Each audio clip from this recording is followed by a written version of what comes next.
Hello friends, arithmetic progression के part 10 में आप सभी का स्वागत है। पार्ट 9 में हम लोगों ने एक्सरसाइज 5.3 के प्रश्न संख्या 6 से 10 तक को हल किया था। तो आज हम लोग पार्ट 10 के अंतर्गत प्रश्न संख्या 11 से 15 तक को हल करेंगे। तो फ्रेंड्स, वीडियो में अंत तक बने रहिएगा। दोस्तों, यदि समांतर श्रेणी टॉपिक के सभी वीडियो को देखना चाहते हैं तो ऊपर आए आई बटन पर क्लिक कीजिए या फिर हमारे चैनल में NCERT class 10th math solution के नाम से प्लेलिस्ट बना हुआ है, वहां से देख सकते हैं। जो फ्रेंड्स हमारे चैनल पर पहली बार हैं और अभी तक हमारे चैनल को सब्सक्राइब नहीं किए हैं, वह कृपया करके चैनल को सब्सक्राइब कर बेल आइकन को प्रेस कर दे ताकि हमारे चैनल पर अपलोड होने वाले सभी वीडियो का नोटिफिकेशन आपको सबसे पहले प्राप्त हो। या फिर जो फ्रेंड्स हमारे इस वीडियो को फेसबुक पेज पर देख रहे हैं, वह कृपया करके फेसबुक पेज को लाइक कर दें। चलिए शुरू करते हैं आज का प्रश्न। आज का प्रश्न फ्रेंड्स क्वेश्चन नंबर 11 कहता है कि यदि किसी एपी के प्रथम n पदों का योग 4n-n² है तो इसका प्रथम पद अर्थात S1 क्या है। S1 हमें निकालना है, प्रथम पद निकालना है। प्रथम दो पदों का योग क्या है, S2 निकालना है। दूसरा पद क्या है, A2 निकालना है। इसी प्रकार से तीसरे A3 और 10वें A10 के साथ साथ nवें पद को भी हमें ज्ञात करना है।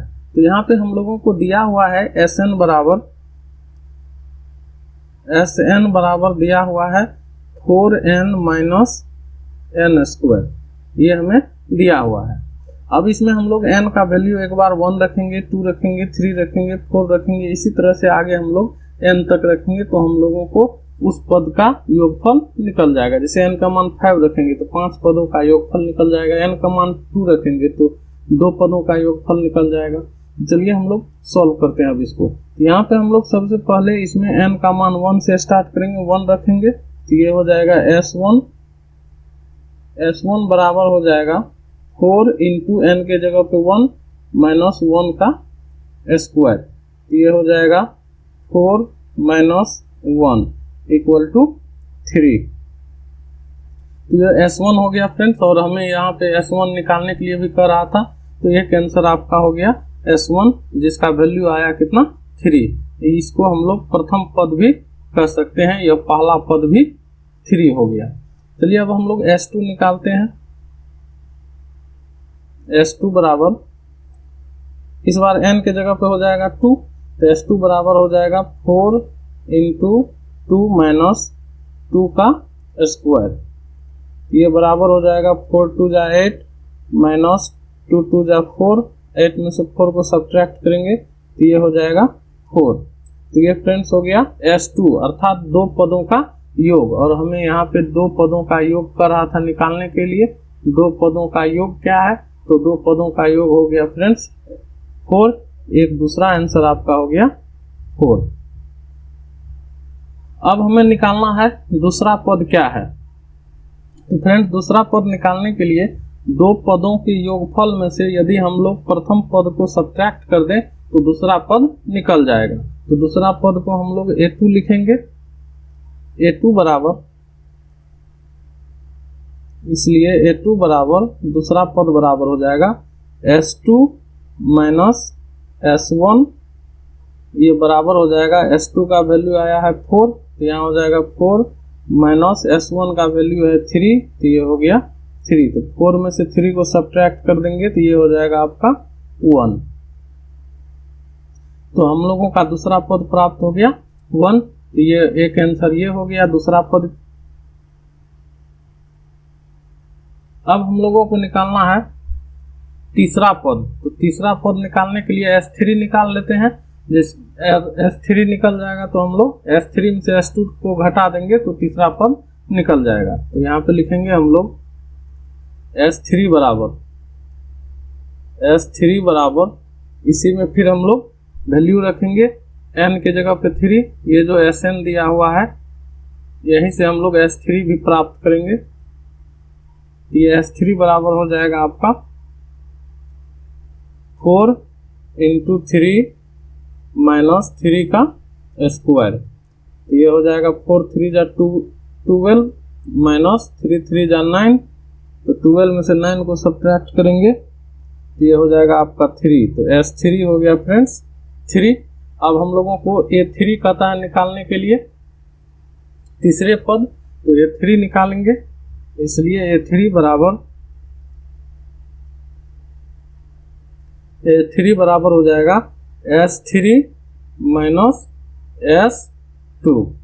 जैसे कि फ्रेंड्स मान लीजिए ये पहला पद A1 है, दूसरा पद A2 है और तीसरा पद A3 है।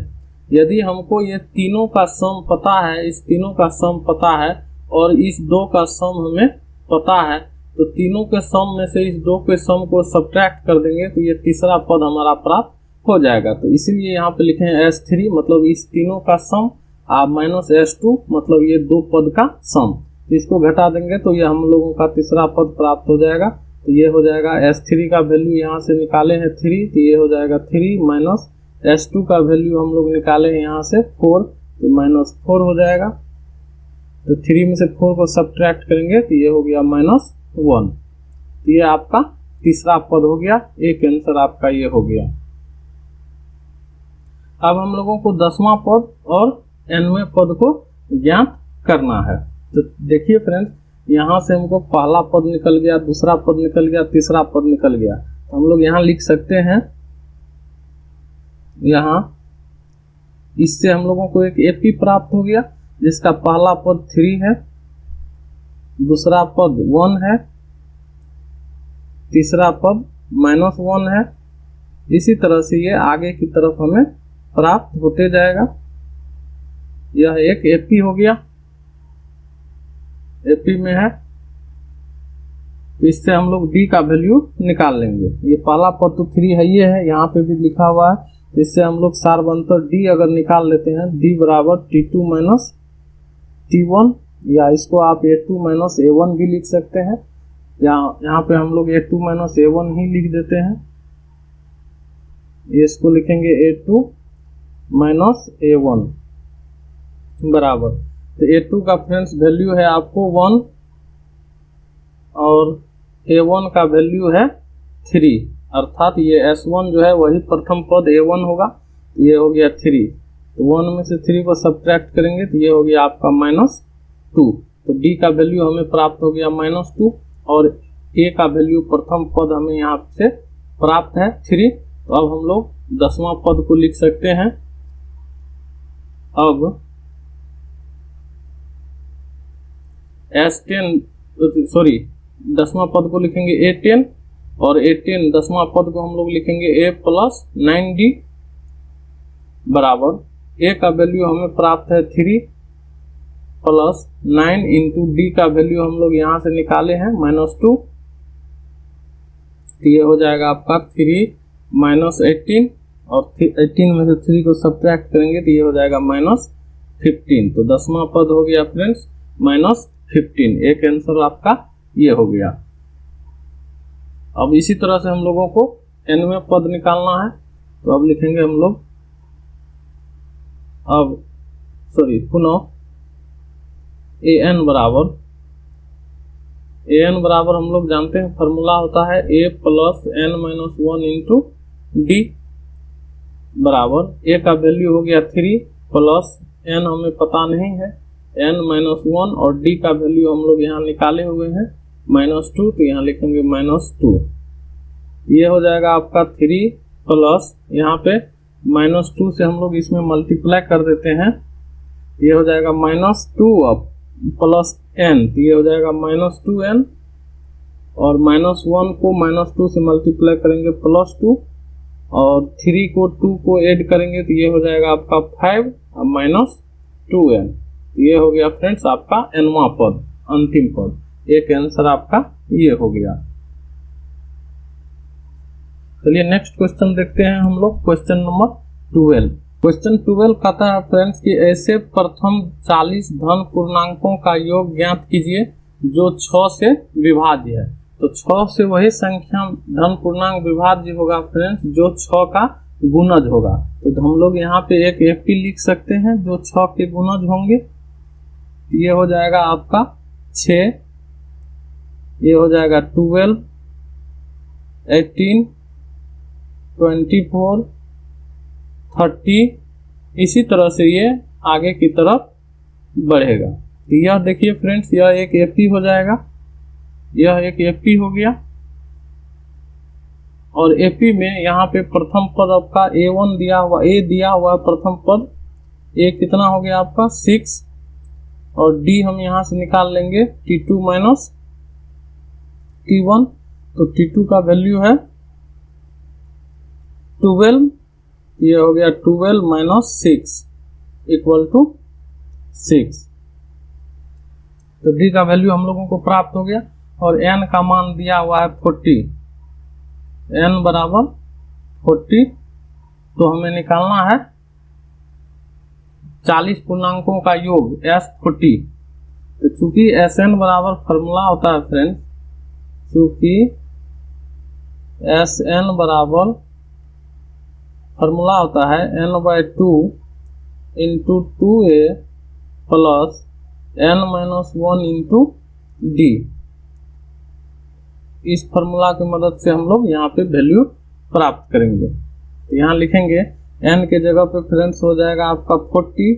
तो S40 बराबर मतलब 40 पदों का योग बराबर, यहाँ हो जाएगा n के जगह पे 40/2 इंटू 2 इंटू a का वैल्यू है यहाँ पे 6, तो ये हो जाएगा 6 प्लस n का वैल्यू 40 माइनस 1 और d का वैल्यू है आपका 6, ये 6। ये बराबर होगा 40 में 2 से डिवाइड करेंगे तो ये हो जाएगा 20, 6 2 जा ये हो जाएगा 12 प्लस 40 में से 1 को सब्ट्रैक्ट करेंगे तो 39 इंटू 6, ये बराबर होगा 20, यहाँ हो जाएगा 12 प्लस ये हो जाएगा 9 6 जा 54, हासिल बचेगा 5 और 6 3 जा 18, 2 20 23 234। यहाँ पे 39 और 6 को मल्टीप्लाई करेंगे तो 234, ये बराबर हो जाएगा 20। और इस दोनों को जब हम लोग ऐड करेंगे तो ये हो जाएगा आपका 6 4 2 246। और जब इस दोनों को हम लोग यहाँ पे मल्टीप्लाई करेंगे 20 के साथ तो ये एक 0 हो जाएगा। 6 2 जा 12, 1 4 2 जा 8, 1 9 और 2 2 जा 4, 4920। तो S40 अर्थात 40 पदों का योग हो गया 4920, आपका आंसर हो गया यह। चलिए फ्रेंड्स नेक्स्ट क्वेश्चन देखते हैं हम लोग। क्वेश्चन नंबर 13 कहता है फ्रेंड्स कि 8 के प्रथम 15 गुणजों का योग ज्ञात कीजिए।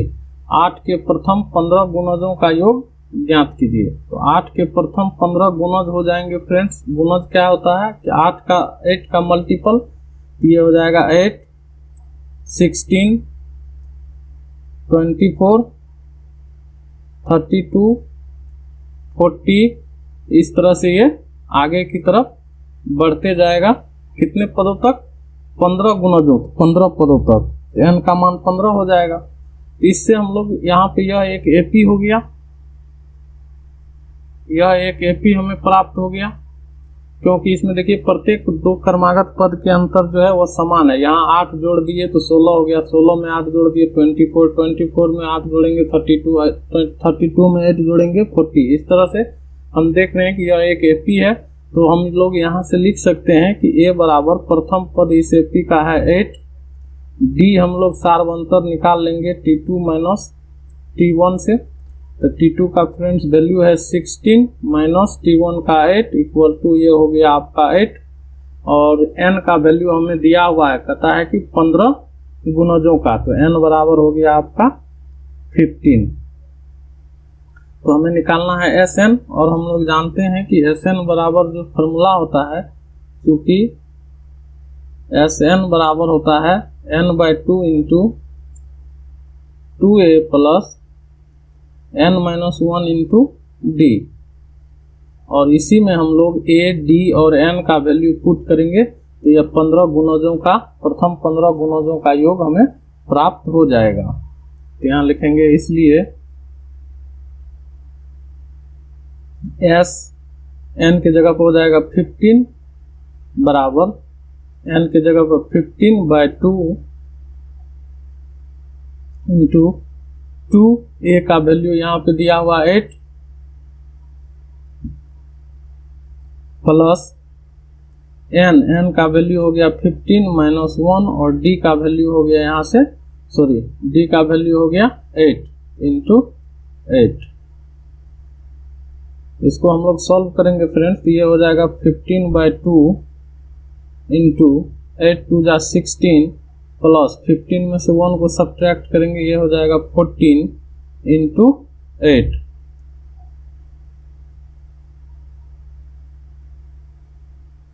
ये हो जाएगा 15/2 इंटू 16 प्लस इसको 14 को 8 से मल्टीप्लाई करेंगे तो ये हो जाएगा 112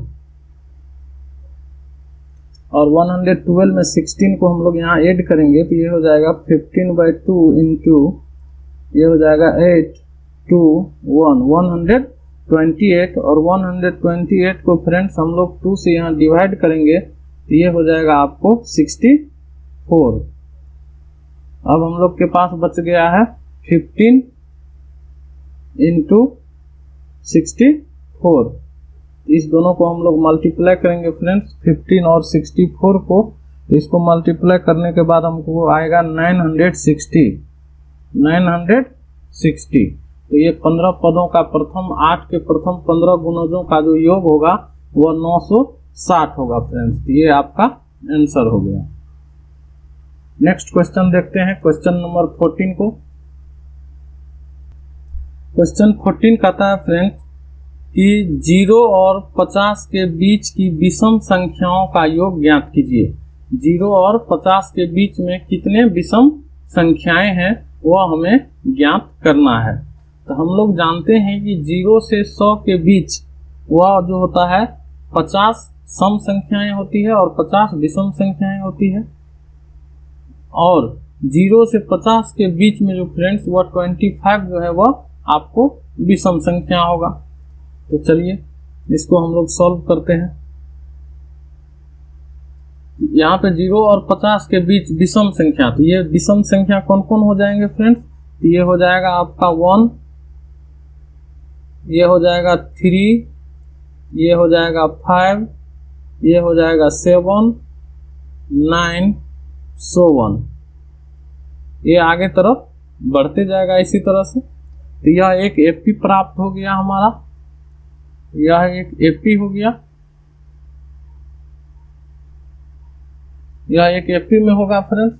और इस एफपी को हम लोग देखते हुए यहाँ पे प्रथम पद हो गया आपका a बराबर 1, d बराबर हो गया आपका t2 माइनस t1 या a2 माइनस a1, जो लिख लिए सब एक ही है। t2 a1 a और t दोनों से हम लोग डिनोट करते हैं। तो यहाँ पे t2 का वैल्यू हो गया 3 माइनस t1 का वैल्यू हो गया 1, 3 में से 1 को सब्ट्रैक्ट करेंगे तो ये d का वैल्यू हो गया आपको 2। और फ्रेंड्स 1 से जो है 50 के बीच 25 जो है वह विषम संख्याएं होगी। तो n बराबर हो गया आपका n बराबर 25, n बराबर 25 हो जाएगा। चलिए अब n का मान हमें पता है, यहाँ से हमको d का मान पता है और a का मान भी पता है। तो अब हम लोग n का फॉर्मूला लगा करके इसका योग को प्राप्त करेंगे। यहाँ लिखेंगे चूंकि Sn बराबर n/2 into 2a plus n-1 into d होता है। और इसमें हम लोग वैल्यू रखेंगे, अब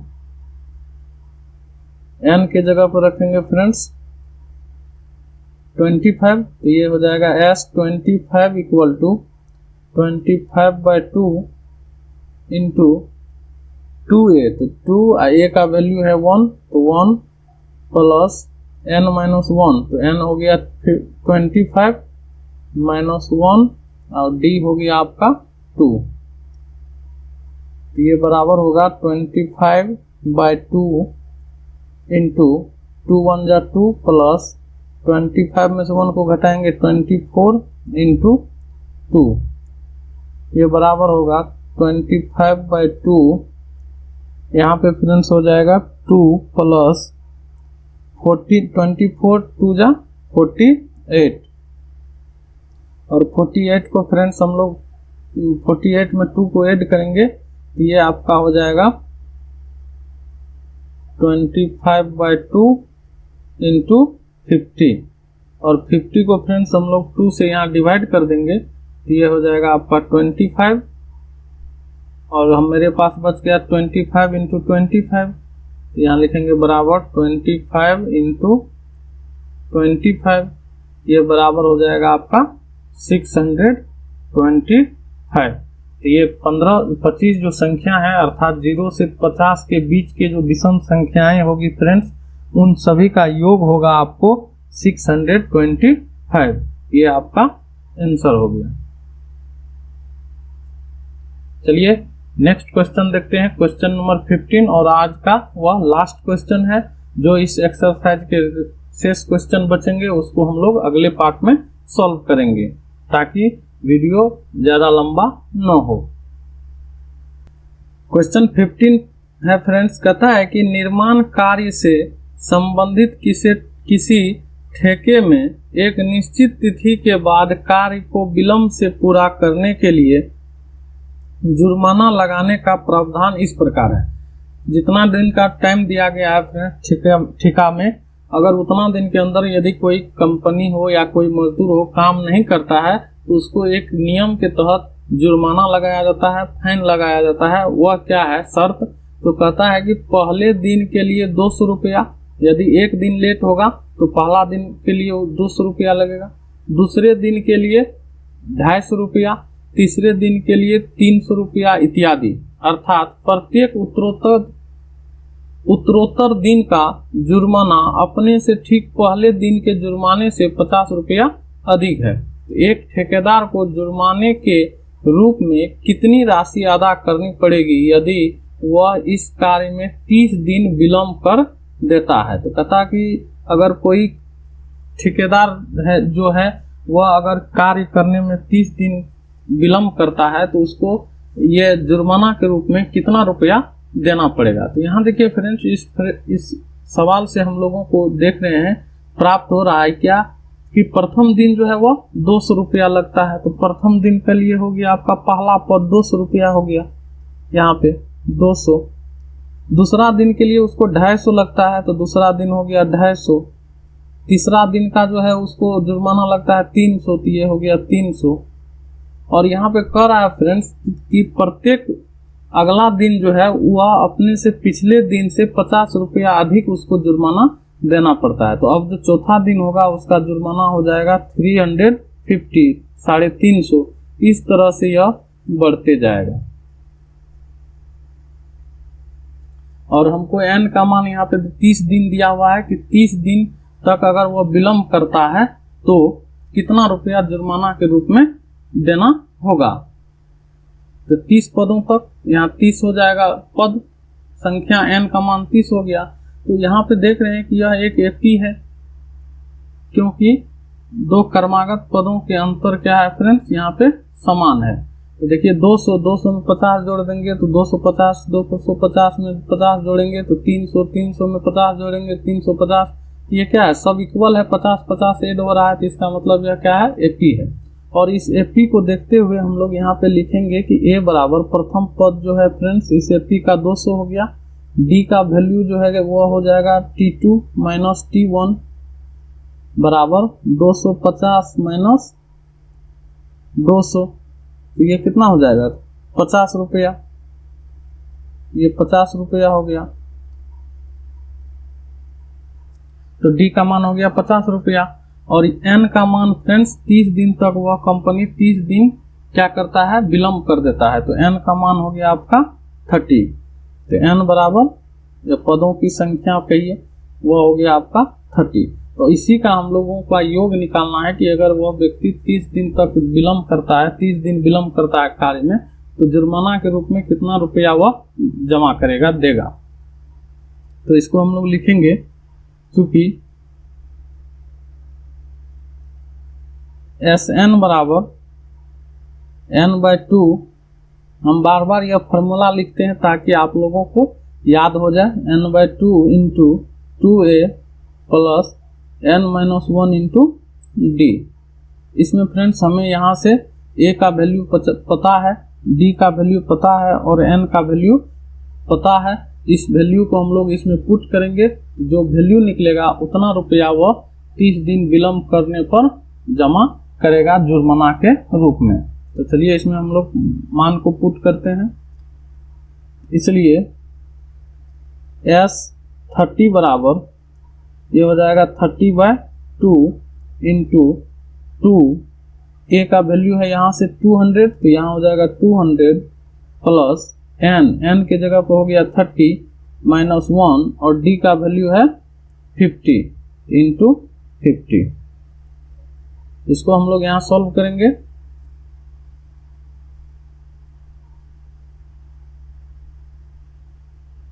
ये हो जाएगा आपका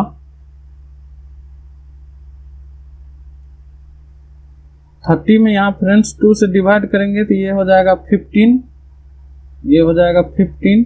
यहाँ लिखेंगे हम लोग 15 इंटू 2 को 200 से मल्टीप्लाई करेंगे तो ये हो जाएगा 400 प्लस 30 में से 1 को सब्ट्रैक्ट करेंगे तो ये हो जाएगा 29 इंटू 50। ये बराबर होगा आपका, ये बराबर होगा 15 इंटू 400 प्लस, इसको मल्टीप्लाई करेंगे तो ये हो जाएगा 9×5 = 45 और ये हो जाएगा 14, यहाँ पे हो जाएगा एक 0, 1450। 29 को 50 से मल्टीप्लाई करेंगे 1450 आया। अब इस 1450 में 400 को ऐड करेंगे तो ये हो जाएगा आपका 15 मल्टीप्लाई 1850 अर्थात 1850, 1850। अब 1850 में हम लोग जब 15 को मल्टीप्लाई करेंगे तो ये हो जाएगा आपका 1850 मल्टीप्लाई 15, तो ये हो जाएगा आपका फ्रेंड्स 27,750 रुपया। अर्थात वह ठेकेदार जुर्माना के रूप में यदि 30 दिन काम में विलम्ब करता है तो वह जुर्माना के रूप में इतना रुपया जो है वह जमा करेगा, 27,750 रुपया। ये आपका आंसर हो गया। तो फ्रेंड्स आज का प्रश्न यही समाप्त होता है। यदि यह वीडियो आप लोगों को अच्छा लगा हो तो इसे लाइक कर दें, अपने दोस्तों में शेयर कर दें और हमारे चैनल पर आप पहली बार हैं तो हमारे चैनल को सब्सक्राइब कर बेल आइकन को प्रेस कर दें ताकि हमारे चैनल पर अपलोड होने वाले सभी वीडियो का नोटिफिकेशन आपको सबसे पहले प्राप्त हो जाए। या फिर जो फ्रेंड्स इस वीडियो को फेसबुक पेज पर देख रहे हैं वो कृपया हमारे पेज को लाइक कर लें। चलिए मिलते हैं फिर अगले पार्ट में एक्सरसाइज 5.3 के 16 से 20 तक के प्रश्नों को लेकर के। तब तक के लिए धन्यवाद। देखते रहिए smart learning by Tiruvan YouTube channel को। जय हिंद।